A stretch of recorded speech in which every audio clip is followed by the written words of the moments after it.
For months, politicians have been crisscrossing the U.S. state of Iowa, attempting to woo voters ahead of the first vote in the presidential election, the Iowa caucuses. Farming is a key industry in the state. It is estimated agriculture is worth more than $88 billion in direct economic output, supporting some 315,000 jobs. But in this election cycle, agricultural issues have taken a backseat in the political discussion.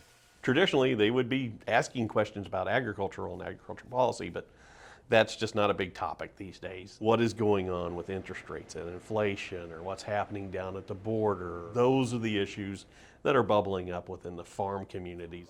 Rob Ewalt is a fifth-generation grain farmer in Davenport, Iowa. We're much better than we were 4 or 5 years ago, that's for sure.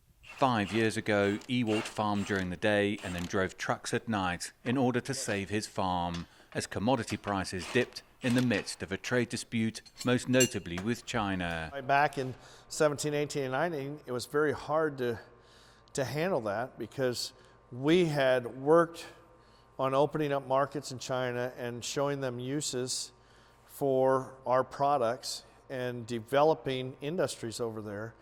And then over a 20-year time period, and then in just a stroke of the pen, all that went away because of policy. So hopefully we don't get put in that position again. Agriculture still faces significant headwinds, not least the impacts of inflation on operation and input costs.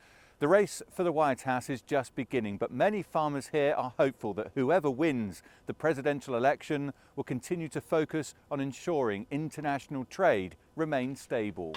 We are good at growing and producing a large amount of crop, whether it be soybeans or corn or canola or what have you, and we need to have markets. Now they just sort of feel like they've finally got it settled back down again to some sort of normalcy within our trade flows. Can we hold it here for a while and hopefully let the markets continue to sort of grow out of those problems from a few years back?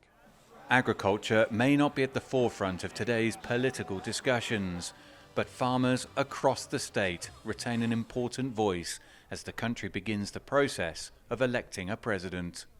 Dan Williams, CGTN, Des Moines, Iowa.